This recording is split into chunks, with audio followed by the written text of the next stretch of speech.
Bom dia, tarde, noite ou madrugada, a hora que for. Eu sou Stamato, autor da saga A Era do Abismo e anfitrião da iniciativa Mochileiros do Multiverso, que une e fortalece autores e autoras nacionais através de dicas de escrita criativa e mercado editorial. Essa é a live e podcast sobre como criar personagens que fogem de estereótipos e de arquétipos. Como que a gente destrava, sabe? A gente fica... É muito comum, né? Acho que todos os autores tiveram esse momento, né, de questionar. Eu devo seguir os arquétipos? Devo seguir os estereótipos? Devo criar algo que o leitor já conheça mais ou menos para ele se conectar?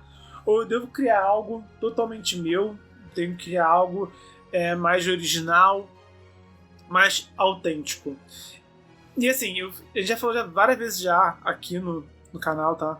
Sobre a importância, né, de alguns modelos, tá? Eu não sou a favor dessa palavra, mas sabe, compreender o que funciona e o que não funciona, sabe? Olhar, entender por que um elemento funcionou em uma história, por que não funcionou em outra. Acho que isso que é mais importante, acima de tudo. Logo de cara, assim, acho que vou começar já falando o que é mais importante. É compreender por que funcionou. Acho que esse é o X da questão. Você compreender por que algo funcionou em tal momento. Então, por exemplo, uma coisa que eu não sou fã, que é a Jornada do Herói, que é um manual que inclui, né, vários arquétipos, inclusive, para serem usados. Eu não sou fã porque só a Jornada do Herói não faz uma história ficar boa, né? Uma Jornada do Herói com personagens ruins não salva, com diálogos ruins não salva, com cenário ruim não salva. Não adianta você enfiar a sua história na forma de bolo e achar que por isso vai funcionar. Não vai. Da mesma forma que uma história muito boa, com bons diálogos, com bons personagens, funciona mesmo sem a Jornada do Herói, tá? Então, é por isso que eu tenho meus pés atrás.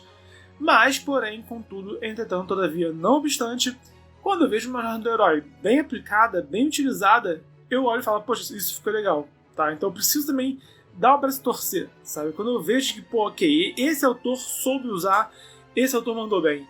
Eu preciso dar o braço a torcer desse cara e falar, ok, ele mandou bem aqui. Então, mas qual a diferença, então? É você compreender por que funcionou, tá? E por que não funcionou.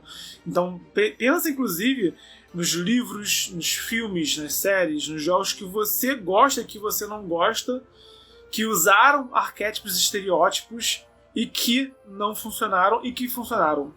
Esse, assim, logo de cara, vou dar aqui um dever de casa para você fazer depois de ouvir tudo aqui, todo o conteúdo aqui, tá bom? Depois, dever de casa, pensa nas histórias que você gosta, nas histórias que você não gosta, e pensa por que você gostou e por que você não gostou, especificamente dos arquétipos e dos estereótipos apresentados nessa narrativa, tá? Então, acho que isso, assim, é uma maneira de você poder avaliar e aprender sem precisar de mim, tá? Eu não tô aqui para te dizer o que fazer, eu tô aqui para te apresentar as ferramentas para você aprender a usar, para você usar por você mesmo. Então, começando aqui os 3 tópicos que eu falei sobre como criar evitando os arquétipos, né? Fugindo dos arquétipos e dos estereótipos. O primeiro tópico de todos é justamente o problema dos arquétipos e dos estereótipos. Se eles funcionam, por que é arriscado? Por que a gente não pode se prender a eles? Por que a gente não pode se limitar a eles? E o grande problema de arquétipos e estereótipos é que muitos escritores acabam contando com eles e se limitando a eles e fazendo mais do mesmo. E sempre que o seu leitor conhecer sua história e sentir que está vendo mais do mesmo, isso é um ponto a menos. Você perde pontos no conceito, tá, desse leitor, e é o risco dele abandonar a sua leitura, tá? Dele começar a ler e falar, cara, já li várias histórias como essa antes, sabe? A gente já leu várias histórias do menino que descobre que está predestinado a algo maior, sabe? A gente tem várias histórias já de alguém que é tipo, a pessoa é uma líder, né? Ela se destaca de todas as outras porque é a líder entre as outras pessoas ao redor dela. Ou então é aquele criminoso com coração de ouro, sabe? Cara, exemplo disso é o filme do Han Solo. Que filme ruim, tá? E, pô, o filme tinha tudo pra dar certo. Mas eu acho que pegaram uma personagem que era muito interessante, que era o Han Solo, e enfiaram ele numa história mega clichêzona, sabe? E com elementos que não combinaram com ele. E que não... Sei lá, mano... O filme tem vários problemas. Mas um deles é que eu olhei e falei, cara, vem cá. Como assim o Han Solo, que é um cara que demorou a beça pra conseguir, assim, se envolver com a Princesa Leia. Ele tava ali numa relação de atração com ela, de flerte com ela, mas ele mesmo, assim... Ele e ela eram muito diferentes, então ele também tava com o pé atrás também com a relação deles. E levou, tipo, a trilogia inteira pra ele, tipo, reconhecer que queria, né, ficar com ela, né, na trilogia clássica do Star Wars, no caso, né. E, cara, pegar esse cara que teve todo esse desenvolvimento até ele assumir a relação dele com a Leia, aí voltar com ele na origem dele e ele começar com um par romântico e a história dele ser uma história, a princípio, né, de um resgate a donzela em apuros. Han Solo resgatando donzela em apuros, sabe? No primeiro filme, ele nem queria buscar a Leia, sabe? Ele nem queria buscar a Leia de volta. Ele combinou de levar o Luke e o Obi-Wan até a Estrela da Morte. Chegando lá, ele cruzou os braços. Falou, não, vocês me pagaram pra trazer vocês aqui, mais nada, eu vou ficar aqui. E aí quando o Luke convenceu ele, cara, ela é rica. Se tu salvar ela vai ficar agradecida com você. Você tem a lucrar aqui. E foi por isso que ele foi resgatar a Princesa Leia, sabe? Então, quer dizer, o cara, ele não tava nem aí pra princesa, que era rica, né? O Luke teve que desenrolar com ele. A origem dele é ele ter um par romântico e querer resgatar esse par romântico. Não combinou com o personagem, sabe? Aí você vê, é o arquétipo clássico. É o rapaz apaixonado, sabe? Que tem uma origem humilde, meio... uma origem de sofrimento e que passa por toda uma jornada pra resgatar a princesa, sabe? A princesa, no caso, a donzela, né? Não funcionou. Nem com o Han Solo, sabe? Então, isso é um exemplo. Não é porque você tá pegando um arquétipo que funciona que a sua história vai funcionar. E principalmente, dois pontos aqui. Quais são as jogadas de riscos? Você se limitar ao arquétipo e ao estereótipo e ficar raso, tá? Ou você usar o arquétipo e o estereótipo de uma forma que não combina. Eu acho que no caso do Han Solo é o segundo. Não combinou com ele esse arquétipo e estereótipo. Percebe? Não combinou com a pessoa que é... Na verdade, isso é uma coisa que a equipe Star Wars, né, a Lucasfilmes, deveria ter aprendido. Apesar de que teve muitas mudanças, né? Mas acho que, no caso, quem produziu o filme do Han Solo devia ter aprendido com os erros dos outros no passado, né? Porque, mesma coisa, eu sinto que esse arquétipo também do cavaleiro, do herói cavaleiro, não combinou com Darth Vader, com o Anakin Skywalker da forma como foi apresentada. Tentaram fazer ele um herói que se torna vilão, e eu não achei convincente olhando para a trilogia clássica, a trilogia prequel, quer dizer, né? Então, quer dizer, o Anakin já era um exemplo já de que nem todo personagem serve para qualquer arquétipo, qualquer estereótipo, sabe? E quem produziu o filme do Han Solo devia ter olhado para isso, devia ter pensado, cara, já deu errado antes, pegar um personagem que já é consagrado no coração dos fãs e enfiar ele, retalhar ele para ele caber num arquétipo que não combina com ele, sabe? E deu no que deu. Cara, eu acho que o filme do Han Solo, assim, acho que é o pior filme de Star Wars, ou um dos piores, sinceramente. Se não o pior, é um dos piores, sinceramente. Que é um filme que é... Nossa, que desperdício esse filme. Mas, enfim. Então, esses são acho que os maiores riscos é isso. Quando você falar, não, Bernardo, eu quero usar estereótipo, eu quero usar arquétipo, tá? Quando você quiser muito fazer isso, cuidado para não se limitar a esse arquétipo, estereótipo, e não usar esse arquétipo, estereótipo de uma maneira que não combine com ele. Ok? Pensa essas duas coisas. Olha bem o que você está fazendo e pensa bem antes de executar. E, acima de tudo, não se prende ao arquétipo, ao estereótipo. A minha dica maior que nesse caso, para quem quer usar esse tipo de elemento, é não usar só ele. Então vamos supor, você está aqui no elenco aqui que tem, vamos supor, 3 personagens. Tá? Um elenco bem pequeno para a história, com 3 personagens. Tudo bem você criar tipo 1 ou 2 dentro do arquétipo e 1 ou 2 fora do arquétipo. Vai ter 2 que são arquetípicos, 1 que não é.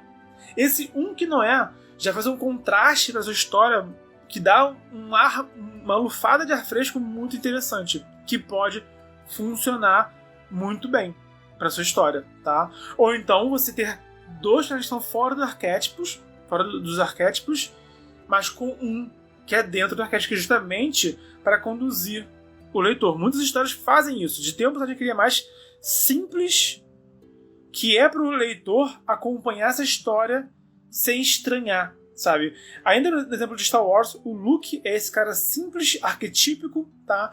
Ao redor de personagem que foge dos arquétipos. Lembrando que o primeiro Star Wars foi de 1979, 77, acho que é 79, vou estar confundindo. Mas é final da década de 70. Então, assim, para aquela época, as inovações na narrativa eram relevantes. Tem uma princesa que não é uma dama em apuros, né, uma princesa que pega a pistola e luta junto. Isso pra época era uma coisa assim incrível, que era raro de se ver. Tá? Hoje em dia nós temos várias mulheres heroínas, tá? Mas naquela época a gente tinha quase nenhuma. Então a Leia, ela foi um divisor de águas pro cinema nesse sentido.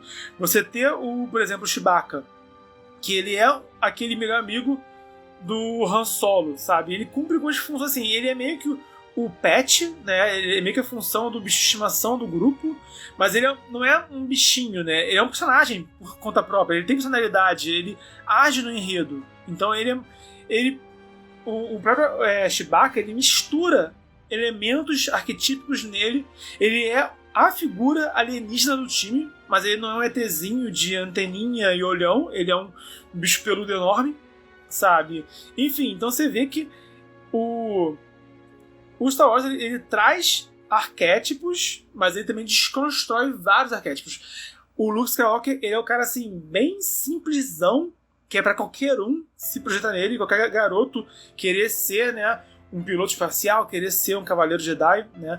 O Obi-Wan, o Ken, né, Ken Kenobi, que eles chamam, eu esqueci agora qual que é o nome dele é o Velho Ben que eles chamam, né. Como que eles chamam ele no primeiro filme. Eu chamo mais de Obi-Wan Kenobi.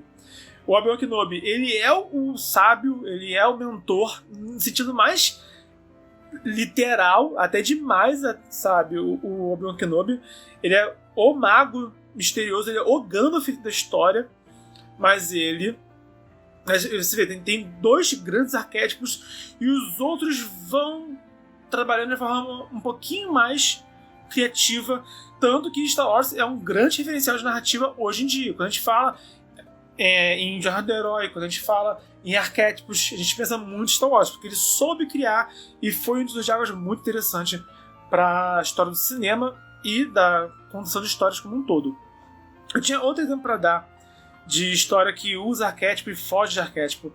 Uma que está em mente, que é menos popular, mas está bem famosinho, mas mesmo assim muitos não conferiram ainda, é, no caso, o Rick e Morty, que é uma série que está na Netflix, que eu adoro particularmente.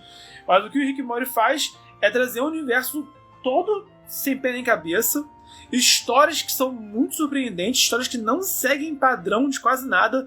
Pelo contrário, a graça da série é subverter expectativas, é subverter os padrões, tá? Mas ele faz isso através, principalmente, do Mori, que é o garoto, né, a criança. Então, o fato do Mori ser um rapaz que não conhece nada disso, que tá perdidão nesse universo tão louco, é o que ajuda a gente a acompanhar a história.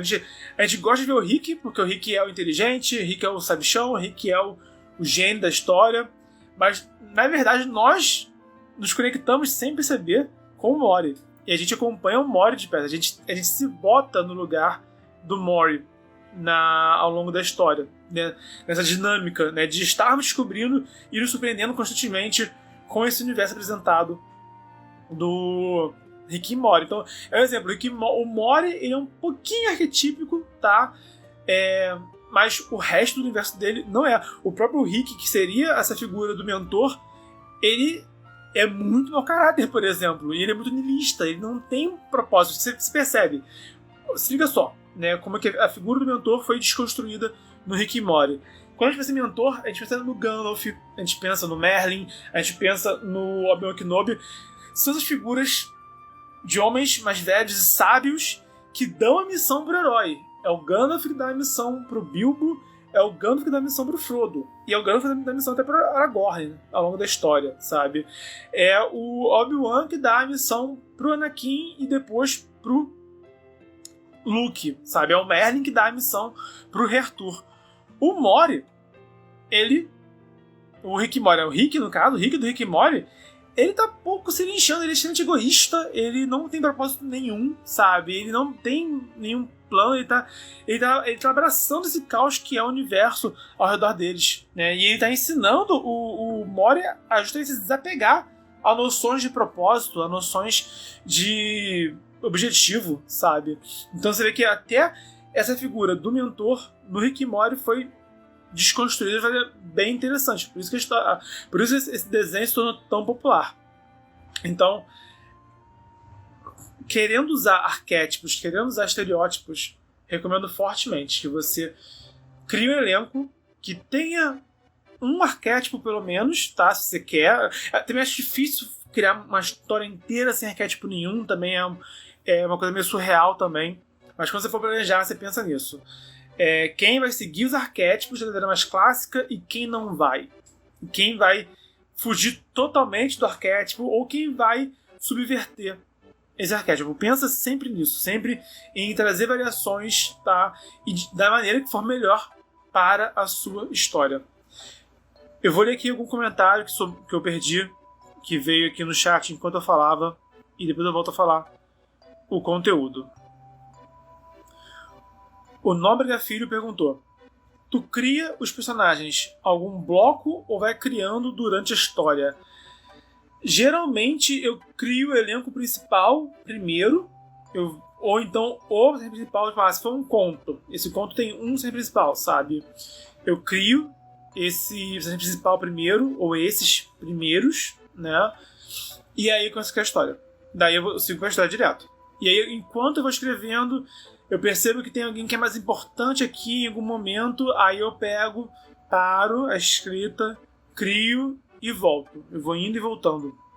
Eu nem planejo demais e nem improviso demais. Tem aquela metáfora do escritor semeador, do escritor, fugiu ao termo específico, o jardineiro, né?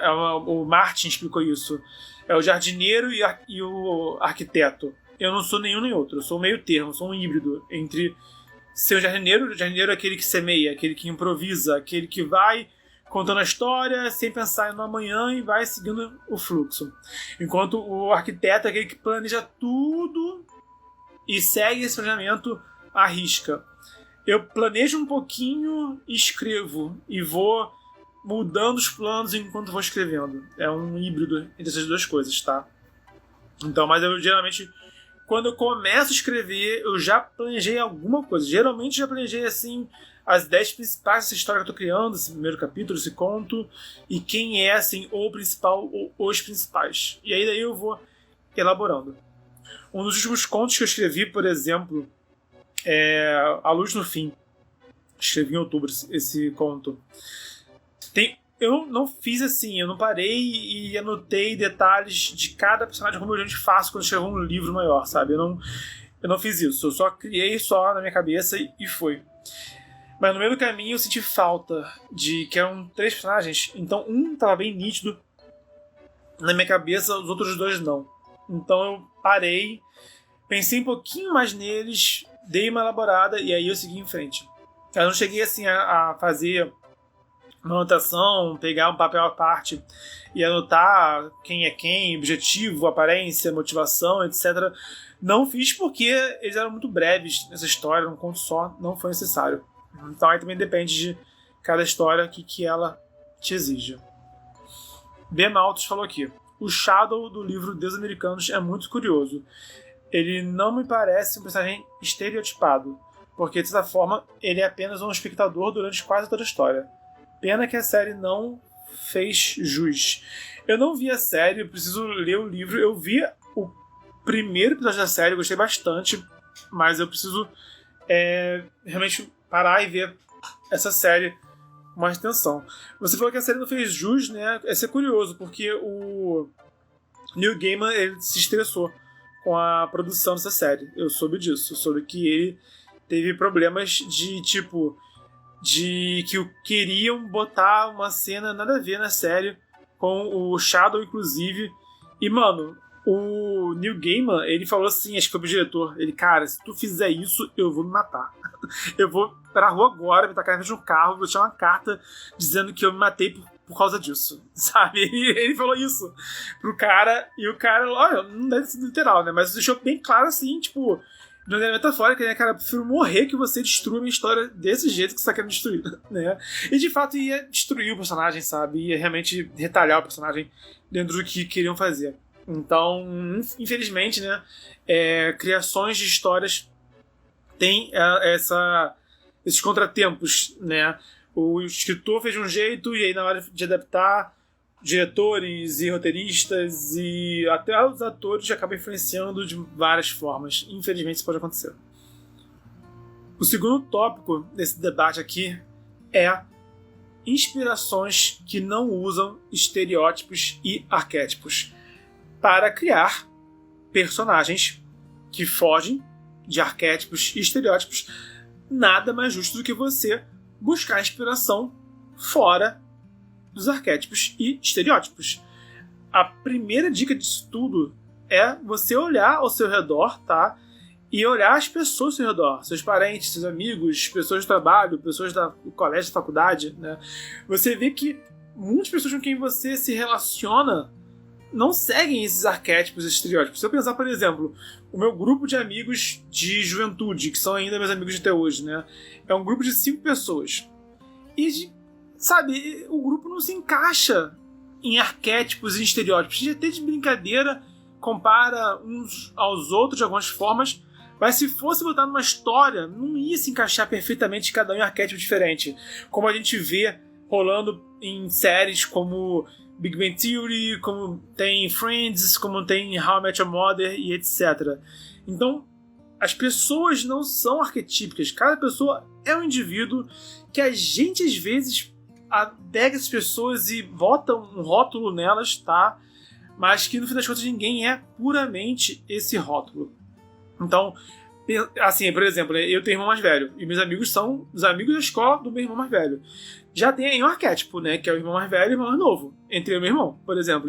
E por acaso, né, o meu irmão é um cara que é muito certinho, sabe, muito regrado, e eu sempre fui o cara do caos, sempre fui o cara da bagunça, o cara da zona, o cara do barulho, o cara que é inconveniente, que faz piada, etc. Então eu e ele temos muito esse arquétipo, né, da ordem do caos, esse arquétipo do irmão certinho, do irmão que faz besteira, né, e tudo mais. Mas assim, isso é um arquétipo que dá pra encaixar até certo ponto eu e meu irmão.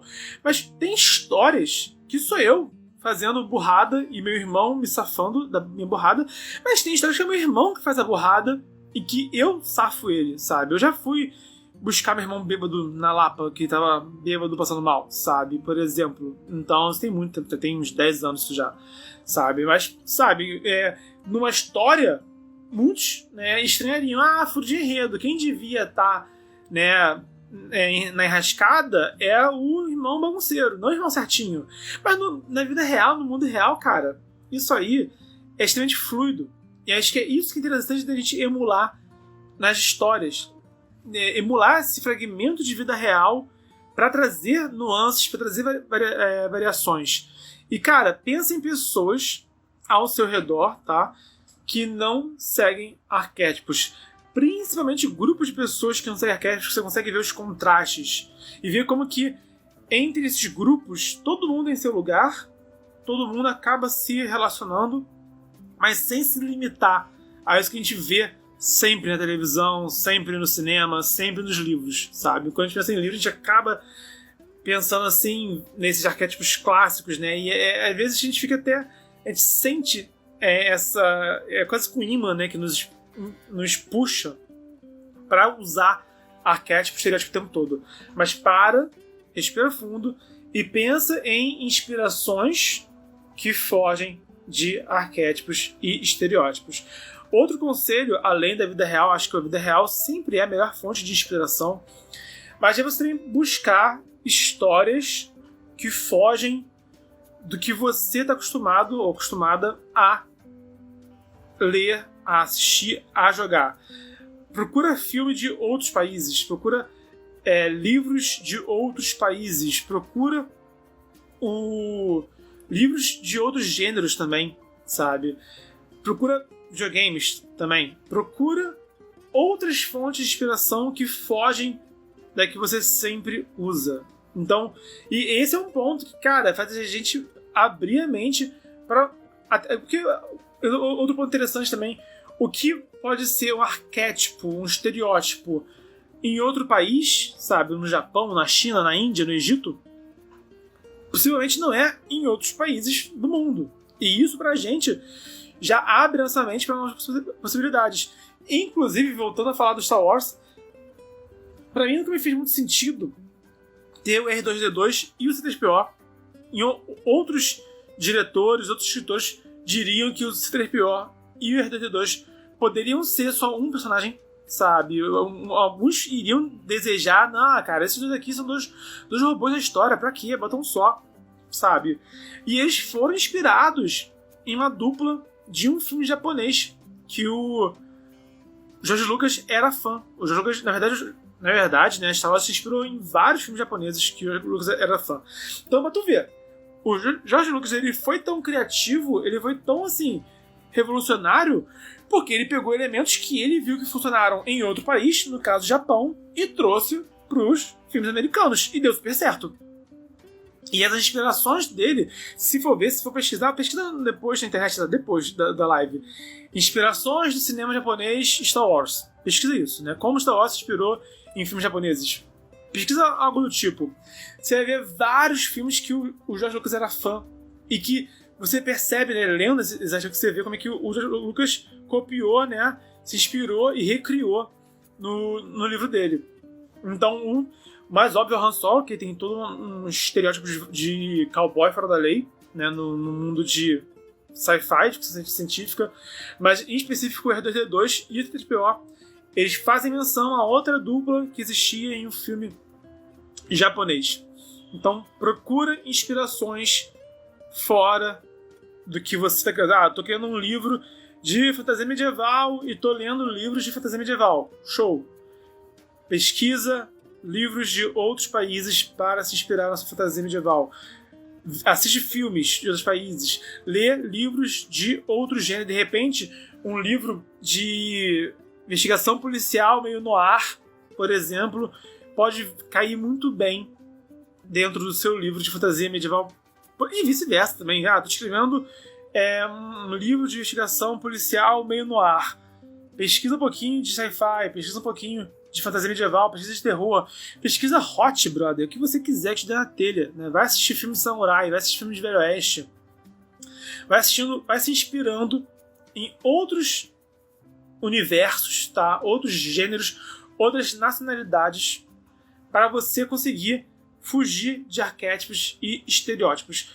Até mesmo roubar arquétipos e estereótipos que são comuns em outros lugares, mas são, que pra gente, né, nossa cultura ocidental, não são tão comuns. Então, para você, a melhor forma de você fugir de arquétipo, de estereótipo, eu acredito que é essa. É você se inspirando em outros elementos.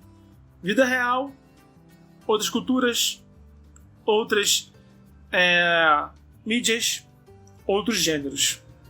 Pensa nisso, se esforça para realmente pensar fora da caixa. Fugir dos arquétipos, fugir dos estereótipos é pensar fora da caixa. Para pensar fora da caixa, saia da caixa e veja o que tem além dessa caixinha onde você estava criando até agora.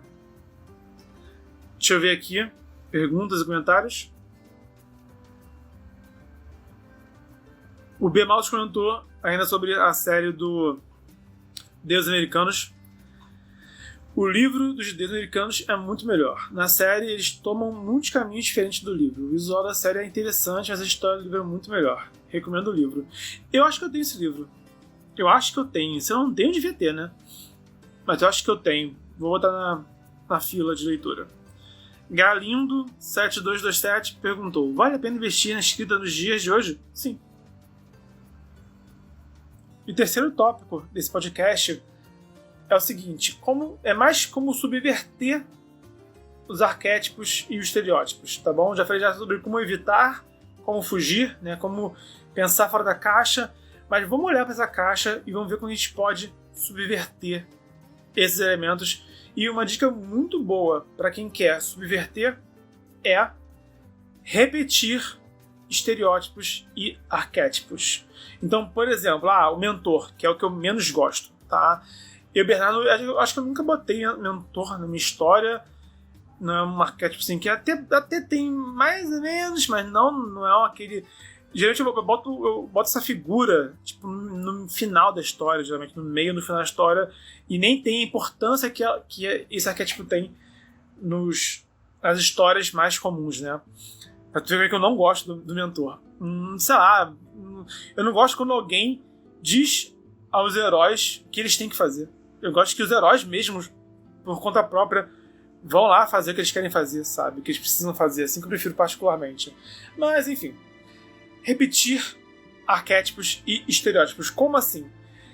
Eu, Bernardo, optaria por, em vez de usar um mentor, usar 2 mentores.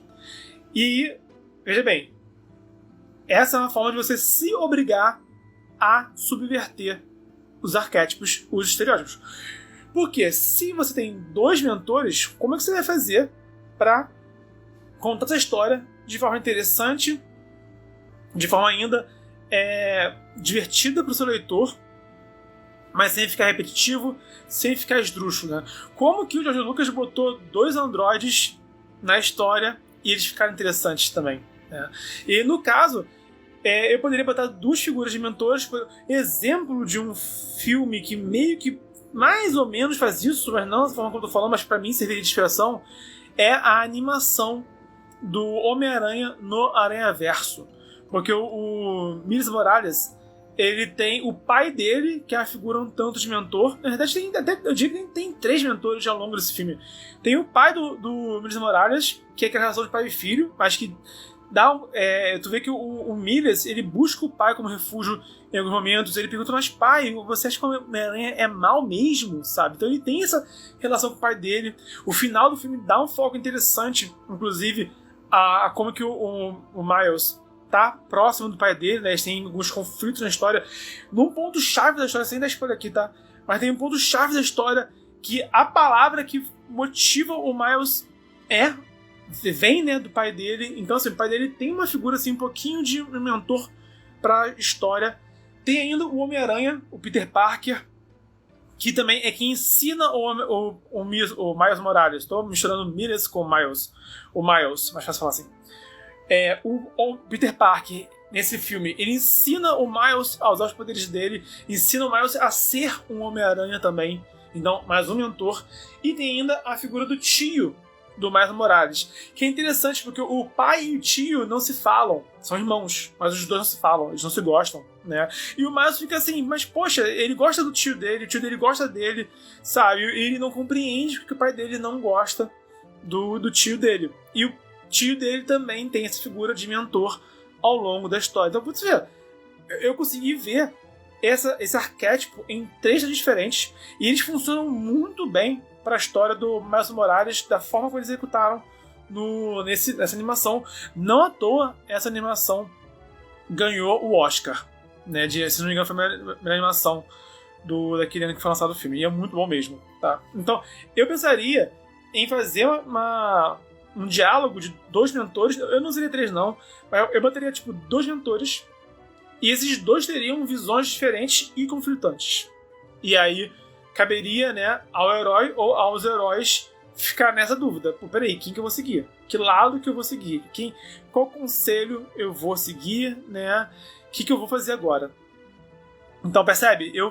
Ou então, eu até botaria, como outras histórias já fizeram, né? Como Star Wars fez também, como Dragon Ball fez também, eu botaria um personagem tendo um mentor em um momento, outro mentor em outro momento, outro mentor em outro momento, e assim vai, tá?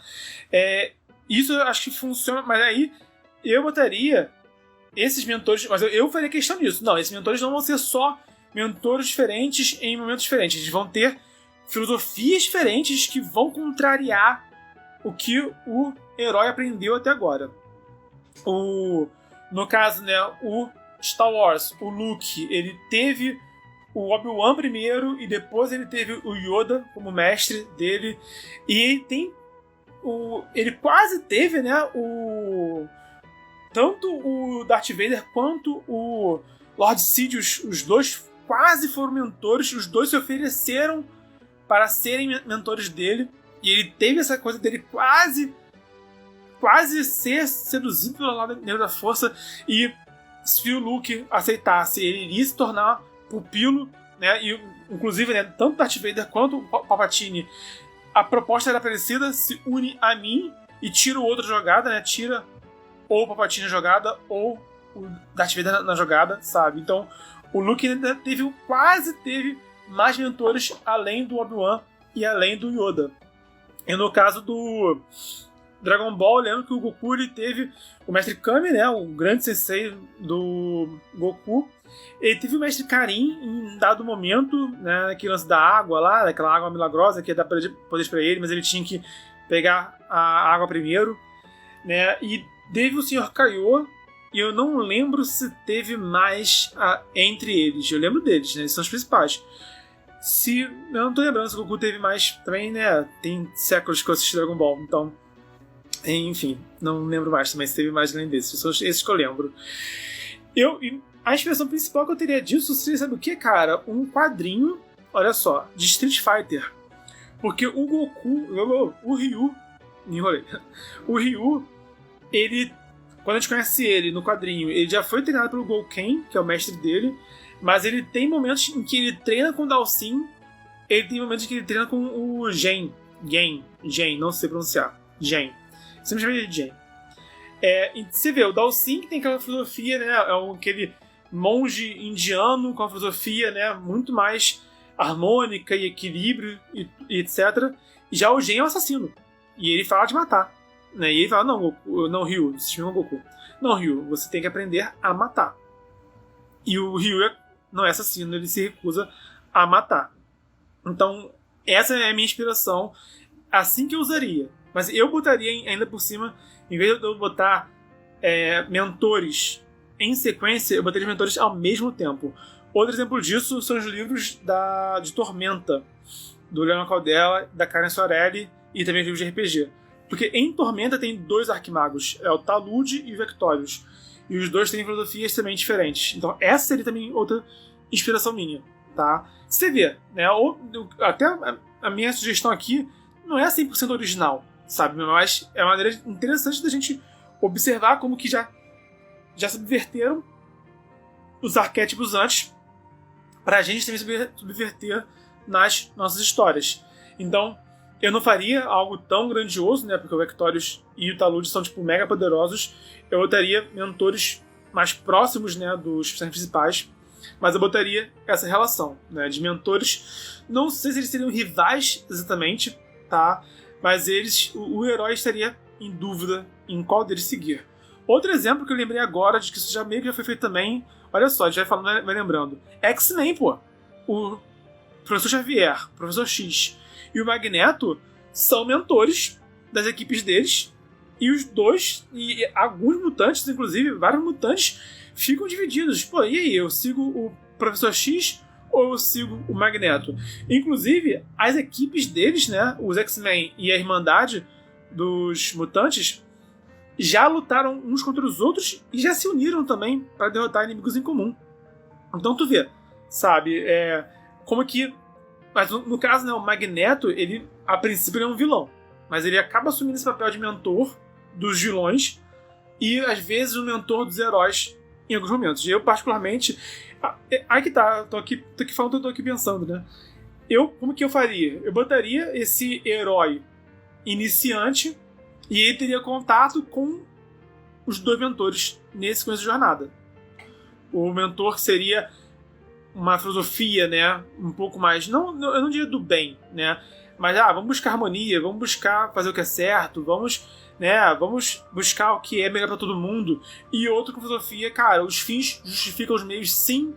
Vamos conquistar o que a gente quer, vamos fazer acontecer, você merece, sabe? Eu faria filosofias antagônicas e botaria esse cara, peraí, qual lado eu devo seguir? O lado do... Enfim, essas inspirações que eu estou apresentando. O lado do Talude, do Professor X, do... quem mais? Né? Do Dumbledore, do Obi-Wan Kenobi, né? Ou o lado do Vectorius, do Magneto, do Voldemort, do Palpatine, sabe? Sendo que, percebe, quando eu citei Tormenta, Vectorius e Talude, eles não são o bem contra o mal, tá? Eles são... O Talude, ele é benevolente, mas ele defende que a magia é para todos. Enquanto o Vectorius defende que ele é mais neutro e ele defende que a magia é uma ferramenta a ser usada pela humanidade. Então, essa que é a diferença maior, né? O Talude tem uma coisa mais de venerar a magia, de respeitar a magia e de compreender a magia, enquanto o Talude não. É de dominar a magia para o nosso bem maior. Não são... geralmente botam, né, bom e mal, né? Eu não botaria bom e mal. Até usaria talvez questões de ordem e caos, talvez, para fugir, né, de bem e mal. Conceitos de ordem e caos também seriam interessantes de trabalhar nessa relação entre mentores. Mas eu falei muito de mentores e a ideia aqui desse tópico, eu estou usando o mentor para explicar a ideia. Mas, enfim, dobra ou triplica, né, os arquétipos e os estereótipos. Mesma coisa, eu falei muito do Han Solo, né? Tem um criminoso do coração de ouro. Ok, bota 2 criminosos do coração de ouro, e de forma diferente, né? E trabalha com isso na história. E aí, vamos lá, são 2 criminosos, como que eles podem ser diferentes uns dos outros? Eu botaria, pensando aqui rápido, tá? Botaria um criminoso no sentido clássico da coisa, tá? É um cara fora da lei, aquele cara que a polícia, né, a força policial, a força dos guardas da cidade, seja uma história medieval, seja uma história de ficção científica, seja uma história de terror, tá? Mas temos um personagem que ele é, assim, fora da lei e meio que, eu não diria que procurado pela lei, mas já conhecem ele já é fichado já. Alguém que já é fichado já pela guarda, pela polícia. Então, assim, é aquele fora da lei típico, né? Aquele cara que ele vive de crime, que os criminosos conhecem ele é do submundo.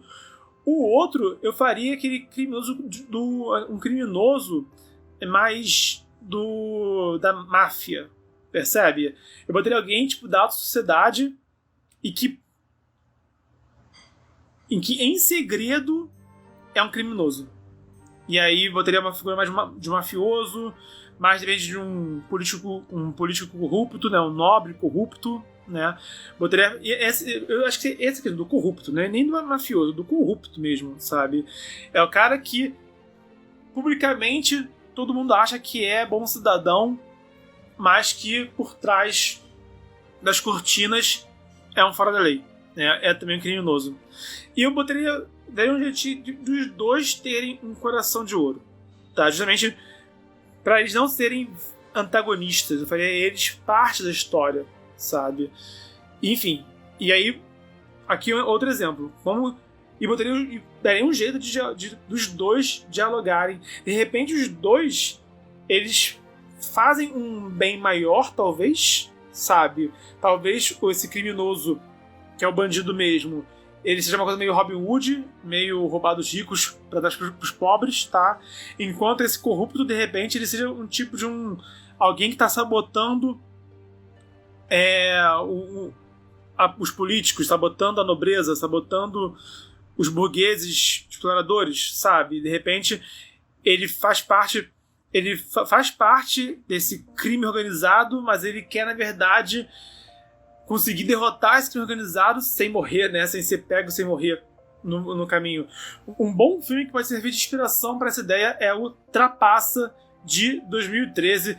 É um filme com só tem ator sinistro nesse filme. É o Christian Bale, é o Bradley Cooper, é a Amy Adams, é a Jennifer Lawrence, é o Jeremy Renner e etc. Então o filme, ele tem esses atores que, por acaso, todos eles estão em filmes de heróis, né, por acaso. E a história é justamente, se não me falha a memória, tá? Posso estar aqui dando uma sinopse meio ruim, mas é um mafioso, é um criminoso que ele passa a cooperar com a polícia para prender outros criminosos. Então, essa que é a proposta. E, se não me engano, é baseado em fatos reais. Isso já aconteceu, porque o FBI, né, no caso dos Estados Unidos, eles fazem isso, de contratar ex-criminosos para, tipo, contratar hacker para combater hackers, sabe? Eles fazem isso, né, de vez em quando. E faz algum sentido, né? Não deve dar para confiar em todo mundo, mas faz sentido que existam criminosos que se convertam para agentes da lei, tanto quanto existem agentes da lei que se convertem para criminosos também. Mas enfim, blá blá blá. Eu iria me inspirar fortemente nesse filme para trazer isso, trazer esse lance de criminosos com coração de ouro agindo na história. E usando esse arquétipo que eu falei, de ter aquele criminoso no sentido ralé, entre aspas, tá? No sentido mais do gueto, mais da quebrada, né? E ter também aquele criminoso engravatado, aquele criminoso que ninguém pensa que é criminoso, mas por trás das cortinas não vale nada, e iria dar um jeito de trabalhar com os dois na história, sendo os dois ou parte do elenco principal ou aliados do elenco principal. Eu não iria usar eles como antagonistas nesse caso. Enfim, senhoras e senhores, a gente pode ficar aqui um bom tempo, tá? Eu falando de ideias, de arquétipos que podem trabalhar bem, tanto sendo subvertidos, quanto sendo a ideia de duplicar, né, de você usar duas vezes o mesmo arquétipo, é você se forçar a criar. É se forçar a criar cada personagem para ser mais do que esse arquétipo, mais do que esse estereótipo. Porque é sempre o ideal. Sempre o ideal é você não se limitar, não fazer o mais do mesmo. Então, se você usa dois, você automaticamente vai ter que se forçar a pensar mais, a usar a criatividade e trazer nuances, trazer variações entre eles, e não só ficar na mesmice. Então, aí é um desafio que é um pouquinho, né? Eu acho que é ao mesmo tempo fora da caixa e dentro da caixa, esse conselho final aqui que eu dei. Porque você está usando os elementos de dentro da caixa, mas de forma que, né, não é o que está no manual de instruções, né? O manual diz para você usar o arquétipo e ponto final, né? Eu estou dizendo aqui para você subverter os arquétipos, se inspirar e criar personagens que simplesmente não usem arquétipo nenhum, tá? Ou então usar o arquétipo 2 vezes, usar o arquétipo 3 vezes. Que aí, automaticamente, você vai se forçar a tornar cada personagem singular, mesmo dentro de cada arquétipo. Eu vou escolher perguntas e vou me despedir de vocês agora. Wanderson Soa disse: o meu mentor é um instrumento do vilão que procura colocar o protagonista em sua direção. Boa sacada, gostei dessa. Tem potencial. Ótima ideia essa. O Wanderson Soa perguntou aqui também: o que você acha sobre colocar 2 arquétipos em um único personagem? Acho bom. Acho uma ótima ideia também. Em vez de usar um só, né? Pegar 2 e botar... Até dá pra, sei lá, como eu falei, né? Eu quero que tenha um elenco pequeno com 3 personagens. Uma solução, né? Pode servir isso. Cada um deles vai ter mais de um arquétipo dentro da sua história. Mas lembrando, tenta fazer isso de uma forma bem interessante, tá? Tenta fazer isso de uma forma criativa. Não tão crua. Acho interessante, mas ainda assim é importante lapidar, ainda assim é importante polir, pensar bem, para não ficar só um corte e colagem. Gomes Carneiro Lucas 95 perguntou: seu personagem Alberic é um anão negro. Eu quero criar uma guerreira elfa parda, morena. Sei o que faz o personagem ter carisma não é a cor em si, mas sim suas atitudes e sua personalidade. Tenho medo de criar um personagem que não cativa o leitor. O que fazer? Cara, primeiro que tudo que você me falou até agora, ok. Tudo que você falou aqui funciona, sabe? Nenhuma ideia me pareceu estranha, nenhuma ideia me pareceu ruim do que você falou aqui. Agora, a questão de cativar o leitor é uma arte por si só, sabe? O primeiro ponto é criando ou personagem de forma interessante, tá? Cria uma aparência interessante, personalidade, motivação, que acho que é um dos pontos mais importantes, é ter uma motivação, um histórico interessante e dar um diferencial interessante. São os 5 elementos que eu sempre falo em criação de personagem. E cria elementos de empatia. Por que o leitor vai se conectar com o personagem? Tá? Por exemplo, estou lendo aqui agora Jucapirama Marcado para Morrer. O primeiro capítulo é o Jucapirama defendendo crianças e enxotando bandidos, dando murros e pontapés em bandidos. E aí pronto, na hora, empatia. Porque o cara tá fazendo o que todo mundo gostaria de fazer, né? Dando porrada em bandido. E ainda tá protegendo crianças, sabe? Que todo mundo concorda que devem ser protegidas, sabe? E ao longo desse capítulo também você conhecendo ele. Ele é um cara esfarrapado, tá? Ele é um cara que nem banho toma, porque ele é pobre assim, pelo visto é morador de rua até, sabe? Ele é aquele cara que tá lá, né, quebrando galho dos outros, sabe? E trabalhando a troco de miséria.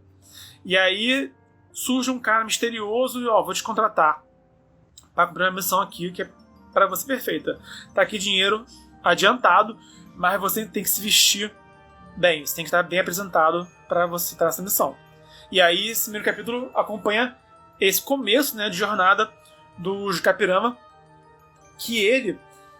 Aí é interessante, ele vai comprar roupa nova numa loja onde ele trabalhou e onde ele foi maltratado pelo patrão. De novo, né, você cria empatia por ele, porque você vê que ele foi humilhado por esse patrão no passado, mas ele tá na situação agora de me dei bem, né, que o patrão tá... O cara que humilhou ele no passado tá lá tirando as medidas dele, tá lá bajulando ele, porque ele tá pagando muito caro esse cara, sabe? Então, isso tudo foi criado assim, de forma interessante, que olha quantos elementos tem de empatia. O Jucapirama, ele é humilde. Empatia. Ele sabe que viver em miséria, sabe que quer viver assim, que quer se esforçar pra caramba pra viver como ninguém deveria passar por essas situações que ele passa. Esse é um ponto dele, tá? Ele defende crianças. Ele luta contra a injustiça, ele luta contra criminosos, né? Ele não faz nada de mal com quem não merece o mal. Então, acho que são esses 3 elementos assim que eu diria logo de cara, que bum, né? Eu gostei dele logo de cara, tá? Esses elementos que eu vi.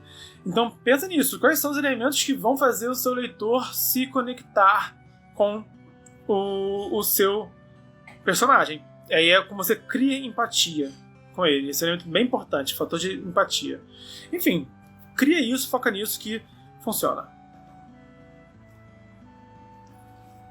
Gomes Carneiro Lucas perguntou: já assistiu Parker? Protagonizado pelo mesmo ator de Adrenalina. O Parker é um bandido honrado. Ele tem mais honra que muito mocinho. Não, nunca nem ouvi falar, sinceramente. Mas acho que é interessante. Senhoras e senhores, por hoje é isso. Falamos aqui sobre como fugir dos arquétipos e dos estereótipos, relembrando os 3 tópicos que foram ditos ao longo desse podcast. Eu falei sobre o problema de usar apenas arquétipos, estereótipos. Falei como se inspirar em elementos que não usam os arquétipos e os estereótipos da nossa cultura ocidental. E falei sobre como repetir estereótipos para se forçar a criar personagens que vão além desses estereótipos e desses arquétipos. Foca nessas 3 dicas para criar seus personagens que isso vai dar aí mais cor, vai dar mais nuance, vai dar mais vida ao seu elenco. Obrigado pela sua presença, obrigado pelas perguntas, obrigado pela contribuição, obrigado por estar lendo e escrevendo, que juntos, nós, eu e vocês, vamos manter essa chama da escrita criativa e do mercado editorial viva aqui no Brasil. Então, é uma imensurável. Lembrando que estamos no desafio 366 dias de escrita. É conteúdo sobre mercado editorial e escrita criativa quase todo dia de 2020. Então, até amanhã e a gente se esbarra pelo multiverso. Valeu!